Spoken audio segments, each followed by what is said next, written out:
Hi friends, ಎಲ್ಲರಿಗೂ ನಮಸ್ಕಾರ. Welcome to the UK home cook ಚಾನಲ್ನ ಹೊಸದಾಗಿ ನೋಡ್ತಾ ಇದ್ರೆ ಸಬ್ಸ್ಕ್ರೈಬ್ ಮಾಡ್ಕೊಳ್ಳಿ ಮತ್ತು ಬೆಲ್ ಐಕನ್ ಪ್ರೆಸ್ ಮಾಡಿ. ಮಳೆಗಾಲದಲ್ಲಿ ಬಿಸಿ ಬಿಸಿಯಾಗಿ ಕಾರ್ನ್ ಪಕೋಡ ಸಿಕ್ಕರೆ ಆಹಾ ಎಷ್ಟು ಚೆನ್ನಾಗಿರುತ್ತೆ ಅಲ್ಲ. ಸೊ ಮಾಡೋದನ್ನು ನೋಡೋಣ. ನಾನು ಇಲ್ಲಿ 2 ಕಪ್ ಆಗೋಷ್ಟು ಸ್ವೀಟ್ ಕಾರ್ನ್ ಬಾಯ್ಲ್ ಮಾಡಿ ಇಟ್ಕೊಂಡಿದ್ದೀನಿ. ಒಂದು ಕಟ್ ಮಾಡಿ ಈರುಳ್ಳಿ ಹಾಕಿ, 1 ಚಮಚ ಆಗೋಷ್ಟು ಅಲ್ಲ ಬೆಳ್ಳುಳ್ಳಿ ಪೇಸ್ಟು, ಒಂದು ಸ್ವಲ್ಪ ಕರಿಬೇವು ಹಾಕಿ, ಒಂದು ಕಟ್ ಮಾಡಿರೋ ಹಸಿಮೆಣಸಿನ್ಕಾಯಿ ಹಾಕಿ, ಒಂದು ಸ್ವಲ್ಪ ಕೊತ್ತಂಬರಿ, 1 ಚಮಚ ಆಗೋಷ್ಟು ಕಾಶ್ಮೀರಿ ರೆಡ್ ಚಿಲ್ಲಿ ಪೌಡರ್ ಹಾಕ್ಕೊಳ್ಳಿ, ಒಂದು ಅರ್ಧ ಚಮಚ ಗರಂ ಮಸಾಲ, ರುಚಿಗೆ ತಕ್ಕಷ್ಟು ಉಪ್ಪು ಹಾಕಿ, ಒಂದು ಅರ್ಧ ಕಪ್ ಆಗೋಷ್ಟು ಅಕ್ಕಿ ಹಿಟ್ಟು ಹಾಕ್ಕೊಳ್ಳಿ.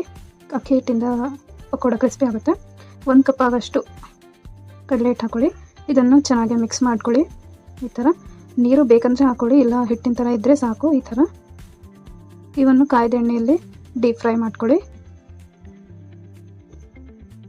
ಮಧ್ಯ ಮಧ್ಯದಲ್ಲಿ ಕೈ ಆಡಿಸ್ತಾ ಇರಿ. ಇದು ಮಾಡೋದು ತುಂಬ ಸುಲಭ, ತಿನ್ನಲಂತೂ ತುಂಬಾ ಟೇಸ್ಟಿಯಾಗಿರುತ್ತೆ. ಮಕ್ಕಳಿಗಂತೂ ತುಂಬ ಇಷ್ಟ. ಟ್ರೈ ಮಾಡಿ ನೋಡಿ. ಈ ಥರ ಗೋಲ್ಡನ್ ಕ್ರಿಸ್ಪಿ ಆಗೋವರೆಗೂ ಫ್ರೈ ಮಾಡ್ಕೊಳ್ಳಿ. ಕಾರ್ನ್ ಪಕೋಡ ತಿನ್ನಲು ರೆಡಿ ಆಗಿವೆ. ಈ ರೆಸಿಪಿ ನಿಮಗೆ ಇಷ್ಟ ಆದರೆ ಲೈಕ್ ಮಾಡಿ, ಶೇರ್ ಮಾಡಿ, ಕಮೆಂಟ್ ಮಾಡಿ.